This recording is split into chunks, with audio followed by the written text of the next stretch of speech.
¿Qué hizo pensar a los primeros cristianos que la segunda venida de Cristo se daría antes que el apóstol Juan muriera?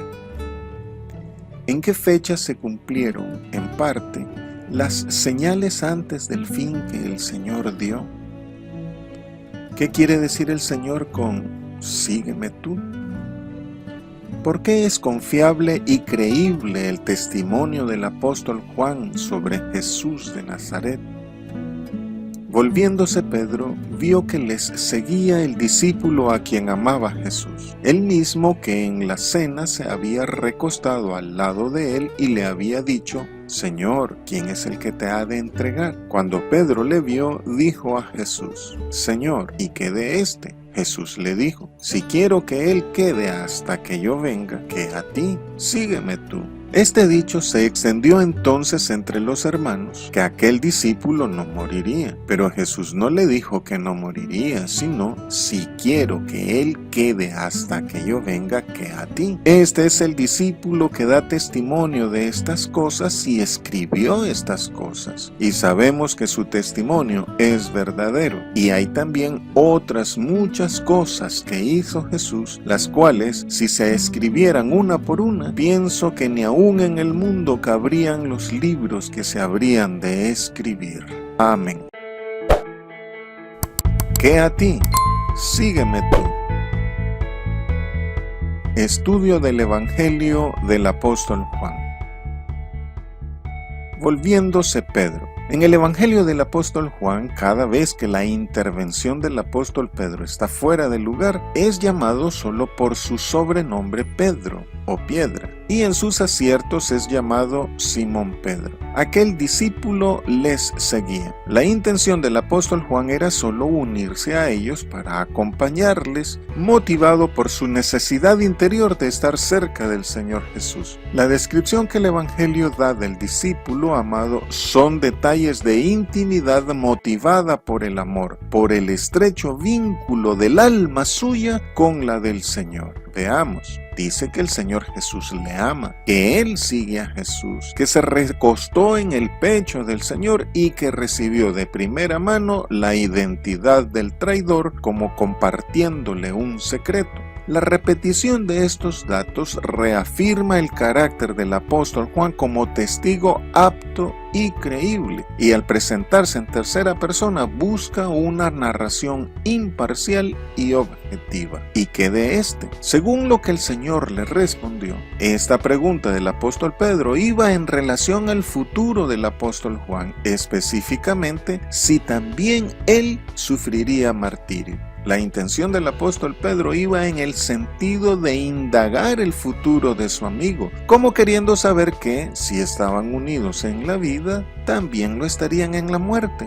Pero, según el vocabulario empleado, se percibe cierto ánimo de competición de parte de Pedro, como queriendo él resaltar un poco más que el apóstol Juan. No obstante, la cercanía que ambos mantuvieron implica que esta pequeña competencia no pasó a más. Que quede hasta que yo venga. No todos los apóstoles y creyentes de la iglesia primitiva fueron llamados al martirio. El martirio lo vivenciaron solo aquellos a quienes el Señor les dio este privilegio, y no hay evidencia histórica de que el apóstol Juan lo haya pasado. El don del martirio, mencionado en 1 Corintios 13:4, al igual que la diversidad de dones, ministerios y operaciones repartidos por el Espíritu Santo en los creyentes, son para provecho de toda la iglesia, por lo que el don del martirio no es dado a todos. Más adelante el apóstol Juan indica que,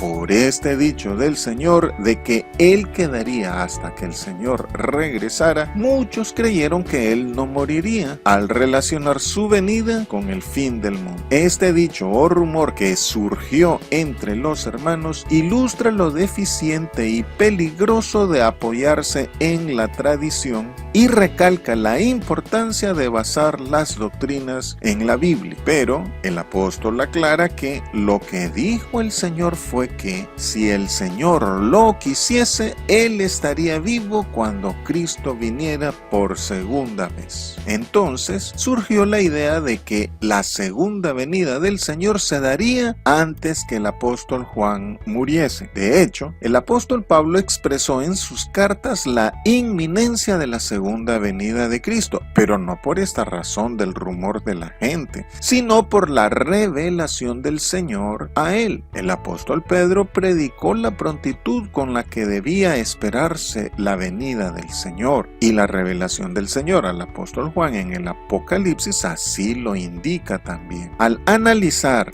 la destrucción de Jerusalén en el año 70 después de Cristo, vemos que ésta se corresponde en mucho con lo anunciado por el libro de Apocalipsis y con las señales antes del fin dadas por los evangelios. Así pues, el apóstol Pedro, al sufrir el martirio en el año 66 después de Cristo, murió antes de la destrucción de Jerusalén, pero el apóstol Juan falleció 30 años después, en el año 100 después de Cristo aproximadamente, coincidiendo con las expectativas de los primeros cristianos. Pero el Señor no dijo esto solo por el apóstol Juan. En otra ocasión él también dijo: algunos de los que están aquí no gustarán la muerte hasta que hayan visto el reino de Dios venido con poder. ¿Qué a ti? Sígueme tú. Poco antes el Señor solo le dijo: sígueme. Ahora le dice más directamente tú, enfatizando la diferencia entre él y el apóstol Juan. Es que seguir a Jesucristo depende de uno mismo y no de los demás. Esta traducción en la versión Reina Valera resulta bastante brusca y hace pensar que el Señor Jesús le dijo: ¿qué te importa? Sígueme tú y ya. Otras versiones dicen: sígueme a mí, lo cual es una traducción más ajustada al original griego. Así, el Señor nos insta a poner nuestra mirada en Él y no en nuestros hermanos. Por tanto, la pregunta ¿qué a ti? Puede entenderse como no te preocupes.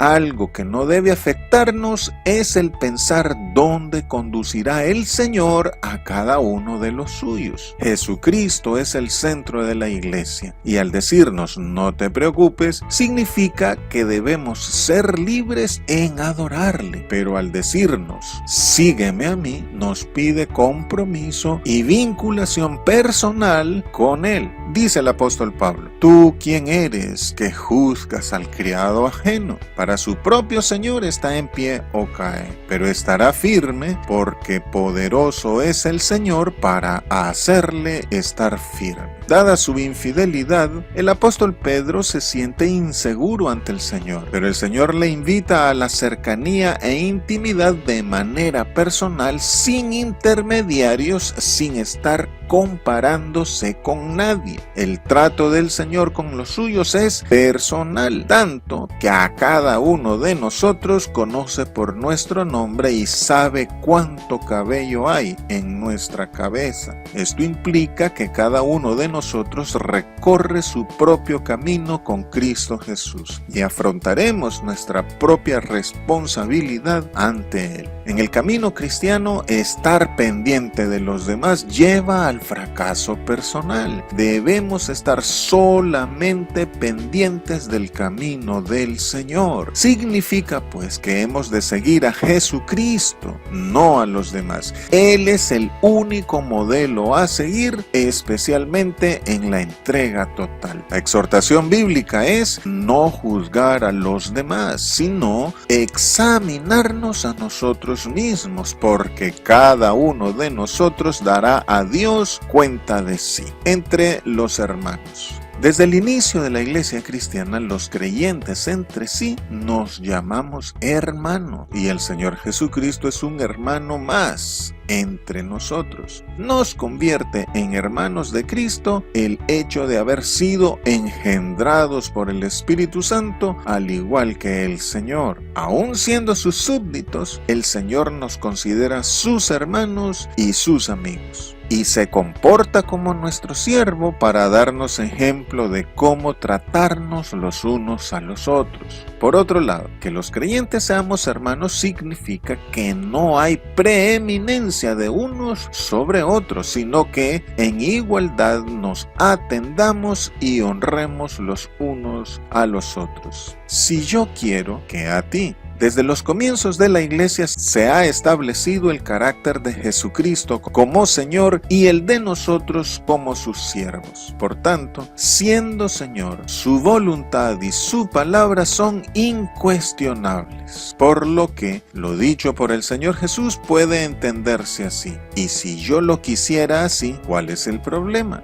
En esta clarificación del apóstol Juan sobre el rumor acerca de su longevidad, se enfatiza lo irrebatible de la voluntad y palabra de Jesucristo como el Señor, el que da testimonio y escribió. El apóstol Juan no solo da testimonio mediante la predicación, sino que también lo ha puesto por escrito. Ya el apóstol Juan ha indicado que él no solo es testigo ocular, sino también vivencial, al mismo nivel de Juan el Bautista. No solo estuvo presente, sino que también participó de los hechos que relata. Y aunque no da a conocer su nombre de manera explícita, todos los datos sobre el autor indican que es muy conocido por la Iglesia, lo que le da autenticidad y credibilidad a su evangelio. Pero la veracidad de su testimonio se basa más en que, por la inspiración del Espíritu Santo, habla de Jesús de Nazaret como la verdad y quien habla verdad. Estas cosas. Algunos comentaristas erróneamente dicen que con estas cosas el apóstol Juan se refiere al rumor de su longevidad por ser lo más inmediatamente relacionado. No obstante, más adelante el apóstol Juan aclara que se refiere a las palabras y las obras de Jesús, el hijo de José de Nazaret, cosas que si se escribieran todas no cabrían los libros en el mundo. Sabemos,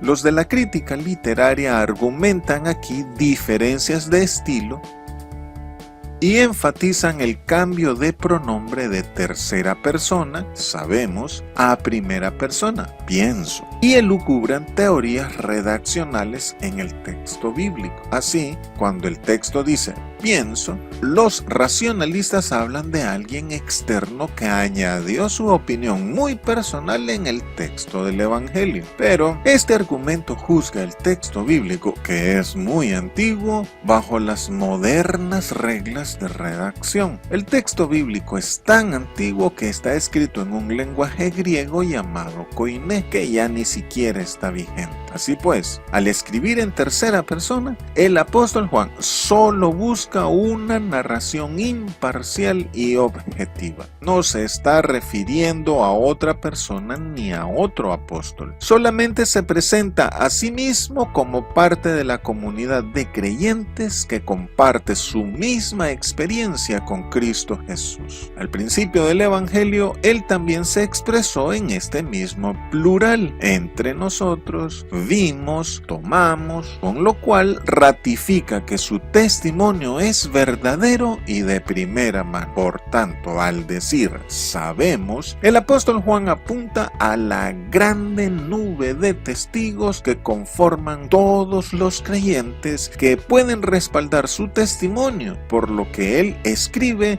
sin temor a ser desmentido. Testimonio verdadero. El apóstol Juan enfatiza que su evangelio es un testimonio fiel sobre Jesús de Nazaret como el Hijo de Dios, y narra los hechos como aquellas señales que evidenciaron que Jesús de Nazaret es el Mesías, desde su perspectiva como testigo ocular y vivencial, especialmente de la resurrección del Señor Jesucristo. Los libros no cabrían en el mundo, Esta hipérbole destaca no solo que el significado de las obras está sobre las obras mismas, sino también lo que significa Jesús de Nazaret a partir de sus actos. El apóstol Pablo declara que en Cristo están escondidos todos los tesoros de la sabiduría y del conocimiento, por lo que muchos libros no agotarán jamás el tema Jesucristo. Por tanto, el objetivo de la predicación no es hacer muchos libros, sino que creáis que Jesús es el Cristo, el Hijo de Dios, y para que creyendo tengáis vida en su nombre. No es la historia lo que importa, sino la interpretación de esa historia. El Jesús histórico no destaca ya, sino el significado esencial de sus obras y su incidencia en nosotros, así como su carácter como enviado del Padre. Amén.